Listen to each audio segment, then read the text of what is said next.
Welcome back to how I fixed World of Warcraft for a TTRPG. If this is your first video, and judging by an occasional confused comment, every video is someone's first, this is how I rebooted the world of Azeroth and beyond for a tabletop RPG campaign I'm running on Discord with a couple of friends. One of my primary goals was to rebuild things to make it a more believable world, but also to make it serve a TTRPG better, as well as the specific needs of my players. And at the start of it, when we landed in with the new timeline just after the reboot, one of the first places we explored thoroughly was the Eastern Kingdoms. The Eastern Kingdoms are where the Warcraft lore really started. Today I want to focus more on the northern part of it, the continent I've named the Lordaeron after the kingdom. And though it may not be the very origin of the story, it was still such an important piece of it for so long. Warcraft 2 Tides of Darkness and Warcraft 3 were focused in huge chunks, at least on this whole landmass, built the foundations of the setting. Warcraft has gone on to a lot of strange places since then, and I don't blame them for it. You can't get stuck on the same thing forever, or the whole setting will stagnate. I wouldn't want to keep going back to Lordaeron, keep going back to orcs versus humans, because really they weren't telling any new stories with it in a long time. And how many times can you go through orcs do something stupid, turn bad, attack humans, get blasted apart, rinse and repeat? Still, maybe I wouldn't go to Shadowlands with it, but a change was welcome. They did keep building more lore into the Seven Kingdoms, how they came to be, where humanity came from eventually. We end up learning about the Empire of Arathor, the Troll Wars, the first 100 human mages, and then there is kind of a huge gap in the history of human kingdoms. We don't really know a lot about what happened between the rise of Arathor, how it fell apart, and up to the Second War. Warcraft does that a lot. It gives us some very ancient history, then very modern events, and nothing in between. And I love filling those gaps, but they aren't my big focus today. Right now, I want to go forward in time rather than backwards, at least not totally backwards, and show where the world is at the present.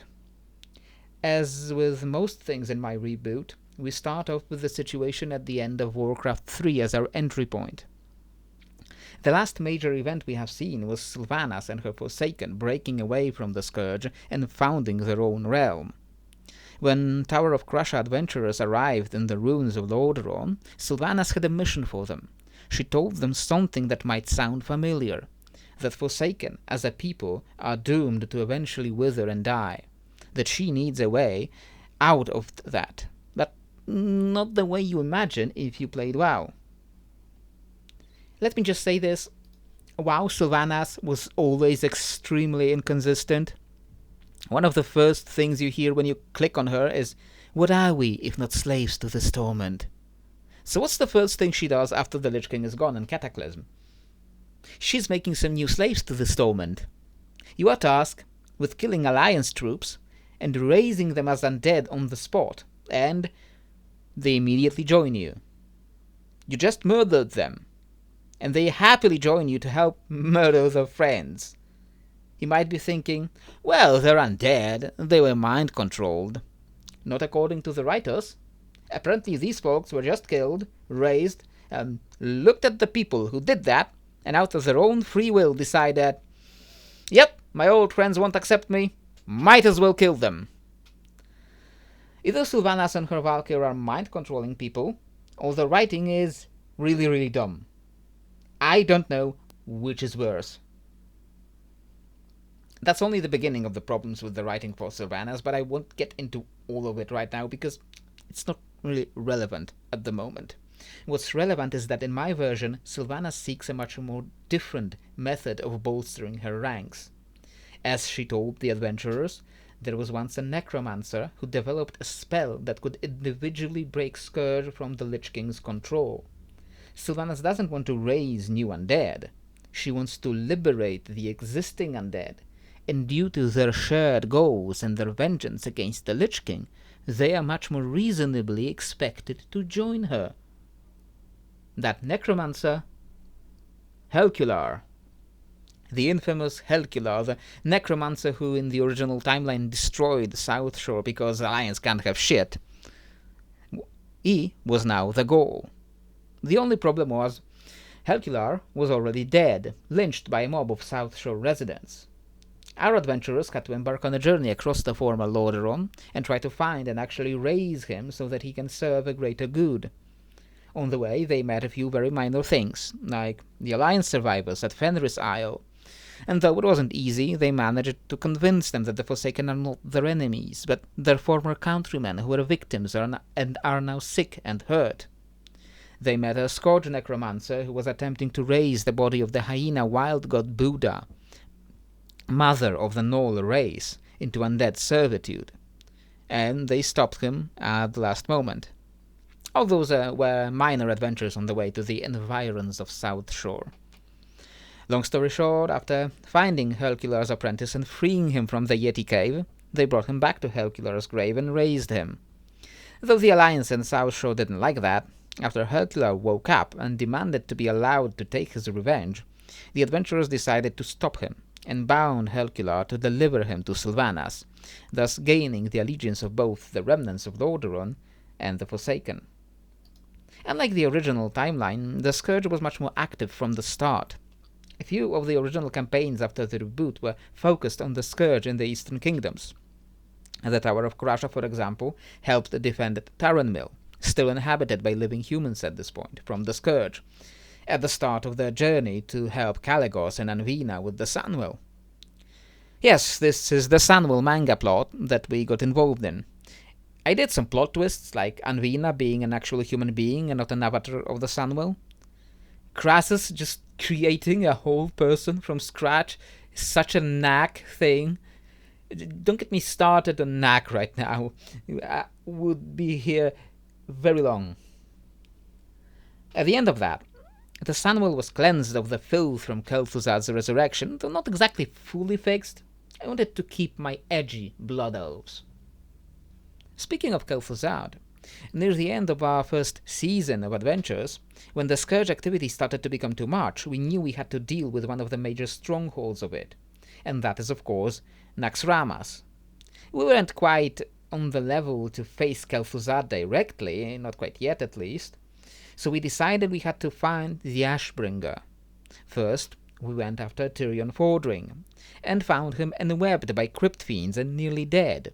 Thanks to some OP healing potions from a cosmic alchemy company, legendary healers and very lucky death saves, Tyrion made it. But he was in no condition to go and purify the Ashbringer. He had to go to the Scarlet Monastery, find Inquisitor Farbanks still alive behind that wall, because we were there earlier than normal, and learn from him of Mograine's other son, who went to Outland. Remember that quest? You don't, because, no one got to play it. That's one of the reasons I dislike playing MMOs, because huge lore pieces end up locked away behind having a raiding guild. They got better on that front since, but this quest was supposed to lead you to find Darion Mograine in Outland, presumably in TBC. In canon, we didn't find him there, but here, because I go so retro on so many things, the adventurers actually went to Outland for a spell. After talking to Khadgar and Garona, who are a couple with a daughter here, it's a long story, they managed to find a reclusive smith called David Wayne. During the Burning Crusade, it was common fan speculation that David was Mogaine's other son. And here, I could make it canon. So, I made David Wayne and assumed the name of Darians, that he took to remain incognito. After convincing him to return to Azeroth to reclaim his father's legacy, we led Darion to the secret backdoor entrance to Naxxramas and lured Alexandros out. With Darion's help, we defeated Alexandros alone, and Darion touched the Ashbringer, purifying it. With the help of the new Ashbringer, we infiltrated Naxxramas, focused on just one wing, before making our way through Saphiron and up to Kel'thuzad himself. While Darion did most of the heavy lifting there, the Lich was defeated, with no phylactery to be seen, but now the steers of Naxxramas were in our hands. The players had a choice: destroy it or hand it over to the Forsaken. In the end, they decided to hand it over, after remotely purging the structure of remaining undead. They put a lot of trust in this new Sylvanas, and so far, she has not betrayed it yet. The other major thing we ended up doing in Quel'thalas after cleansing the Sunwell was the liberation of Silvermoon. It was played like a dungeon, so there isn't a whole lot of story to tell, but we defeated a Flesh Giant, a Dark Ranger, an Abomination that looked like it was ripped out of Maldraxxus, and the Sunlane Blood Prince. Blood Queen Lanathel was there too, but she fled for a future confrontation, and the Blood Elves could slowly reclaim their kingdom. They just needed to wait for their king's return from Outland as soon as he was done with the little civil war there. Yeah, Kael'thas, one of the other huge misses of WoW storytelling. The guy who would sacrifice anything to help his people, and true, he did make some very bad decisions in WarCraft 3. The Kel'thas we found in TBC was a far cry from the original. You can blame it on the addiction warping his mind, but I still think we lost something when we lost the original Kel'thas. So, I fixed him too. Remember that small bit when the players were in Outland to look for Lordaeron? While working briefly with Garona, they also learned that Kel'thas was captured by his own people. Once Garona went out to free him, a civil war erupted between the Blood Elves there. I wanted to bring Kel'thas back to how he was in Warcraft 3, but I couldn't deny that there would still be a lot of Blood Elves who would fall into the fell addiction. So they had a civil war, sadly off screen because there was a lot of things to do, at once, and in the end, Kel'thas won, and returned to Silvermoon as the Sun King. Much like in the MMO, the Forsaken and the Blood Elves, thanks to the connections between Sylvanas and her former people, reconnected. However, since in this timeline, Blood Elves do not join the Horde and stay loyal to Illidan, the Forsaken do not join the Horde either. They instead join the Illidari faction. And the Illidari are a whole huge other topic. They had a whole space war against the Legion that didn't exactly succeed, but still messed things up for the demons. It's a long story for another video. This video is quite long now, so I'm going to have to split it up into multiple parts. We still haven't really touched the topic of Gilneas, and there is a lot to talk about there, and there's other places, Quel'thalas in its mangled shape in WoW, or Stormwind and the Defias Brotherhood, that we actually dealt with before this, and the dwarves and gnomes, and a whole topic of the Scarlet Crusade that we barely touched on it. I want to go on another rant about the Scarlet Crusade. Is it too late for it now? I'm going off script right now.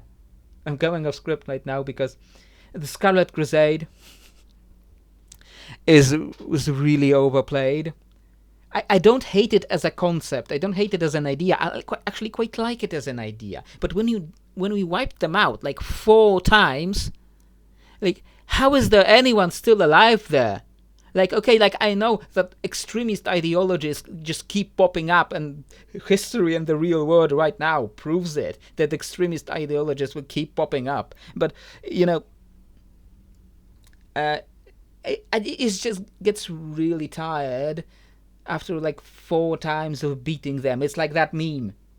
How many times do we have to teach you this lesson, old man? Like, I'm tired of the Scarlet Crusade. I'm so tired of the Scarlet Crusade, I just practically wiped them out.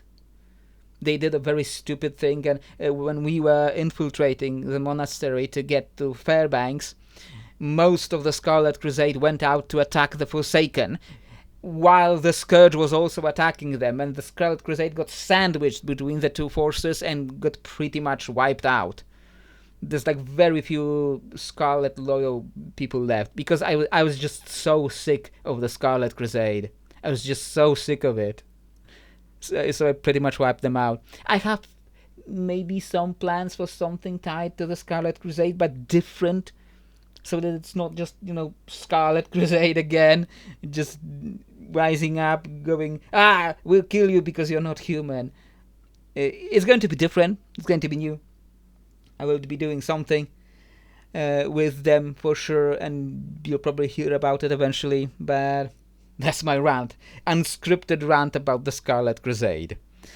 So yeah, there's still a lot to talk about, if you will listen. This will have to be it for this part, and let me know if there's any significant parts of Lordaeron or Quel'thalas I missed, or any parts you wanted me to talk about that I haven't yet. don't forget to like and subscribe. And if you want to support the channel, I don't have a Patreon, but you can do it on my Ko-fi page linked in the video description below. And I hope I can see you next time.